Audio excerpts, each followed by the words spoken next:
নমস্কাৰ সকলোকে পোনপ্ৰথমেই মই বাটুলি আপোনালোক সকলোকে পুনৰ স্বাগতম জনাইছোঁ মোৰ লাৰ্ণ শিক্ষা নামক ইউটিউব চেনেলত য'তে কি আমি আহিবলগীয়া এক্সাম পাৰ্চপেক্টিভত কেইটিমান গুৰুত্বপূৰ্ণ প্ৰশ্ন উত্তৰ কৰি আছিলোঁ আৰু লগতে আমি সলভ কৰি আছিলোঁ কেইটিমান ইম্পৰ্টেণ্ট জিকে এমচিকিউসমূহ যি নেকি এক্সাম সম্ভাৱ্য হয়। গতিকে আহক আজি মই পুনৰ কেইটিমান ইম্পৰ্টেণ্ট জিকে এমচিকিউসমূহ লৈ আহিছোঁ যি নেকি এক্সামত আহিব পাৰে।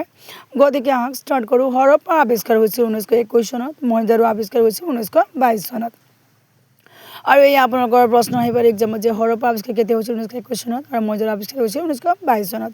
হিন্দু উপত্যকা সভ্যতাৰ আৱিষ্কাৰৰ সৈতে জড়িত দুজন ভাৰতীয়ৰ নাম কি আছিল? ৰখাল দাস বেনাৰ্জী আৰু দয়াৰাম সাহানী। হৰপ্পা সংস্কৃতিৰ বিষয়ে জ্ঞানৰ উত্তম উৎস হ'ল আৰ্কিঅলজিকেল এক্সিবিশ্যনছ। হৰপ্পা সংস্কৃতিৰ বিষয়ে জ্ঞানৰ উত্তম উৎস হ'ল আৰ্কিঅলজিকেল এক্সিবিশ্যনছ। হিন্দু উপত্যকা সভ্যতা কোনটো যুগৰ লগত অন্তৰ্গত? ব্ৰঞ্জ এজ যুগৰ লগত অন্তৰ্গত। ৰাষ্ট্ৰীয় মানৱ সংগ্ৰহালয় ক'ত অৱস্থিত? ভূপালত অৱস্থিত। আৰু এই আপোনালোকৰ মোষ্ট ইম্পৰ্টেণ্ট প্ৰশ্ন হৈছে ৰাষ্ট্ৰীয় মানৱ সংগ্ৰহালয় ক'ত অৱস্থিত? ভূপালত অৱস্থিত। ভাৰতৰ ৰূপৰ প্ৰাচীন প্ৰমাণ ক'ত পোৱা যায়? ভাৰতৰ ৰূপৰ প্ৰাচীন প্ৰমাণ হৰপ্পা সভ্যতাত পোৱা যায়। হৰপ্পা উপত্যকা সভ্যতাৰ বিখ্যাত মহৰত পোৱা গৈছিল। কুৱাৰ অৱশিষ্ট মহেঞ্জোদাৰোত পোৱা গৈছে।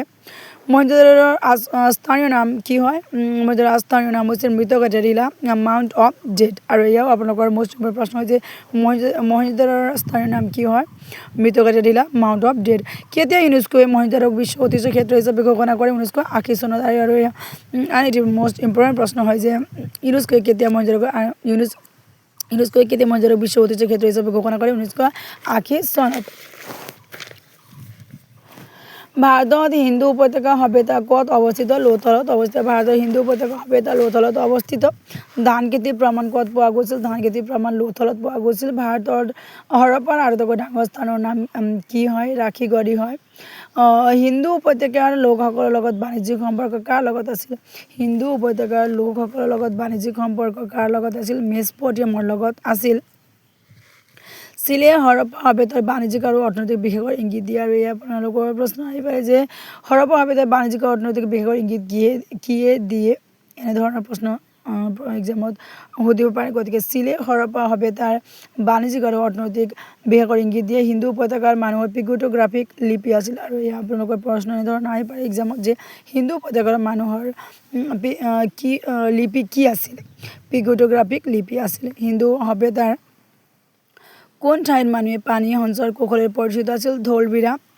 হৰপ্পা সভ্যতাৰ স্থাপত্যৰ প্ৰমাণ ক'ত পোৱা যায়? ঢোলবিৰাত। হৰপ্পা সভ্যতাৰ এক উন্নত পানী ব্যৱস্থা আৱিষ্কাৰ ক'ত হৈছিল? ধোলাবিৰাত। আৰু এয়া আপোনালোকে আজি একেটি হয় ইম্পৰ্টেণ্ট জিকে এমচিকিউসমূহ যি নেকি এক্সাম সম্ভাৱ্য হয়। গতিকে এক্সামত কেনেধৰণৰ কোন প্ৰশ্ন আহে তাৰ বিষয়ে আমি কোনো ঠিক নাই। সেয়ে আমি সকলো পৰা আমাৰ দায়িত্ব। গতিকে এয়া আপোনালোকৰ ইয়াৰ পৰা যিকোনো প্ৰশ্ন আপোনালোকৰ এক্সামত সুধিব পাৰে। গতিকে এয়া আপোনালোকে নিজৰ নোটবুকত নোট ডাউন কৰি ল'ব পাৰিব, চাব পাৰিব, পঢ়িব পাৰিব, ৰিভিজন কৰিব পাৰিব আৰু এক্সামত ভাল ফলাফল দেখুৱাব পাৰিব। লগতে এনেধৰণৰ ইম্পৰ্টেণ্ট ভিডিঅ'ৰ কাৰণে আপোনালোকে মোৰ চেনেলটো ছাবস্ক্ৰাইব কৰিব পাৰিব। অ'কে, ধন্যবাদ সকলোকে।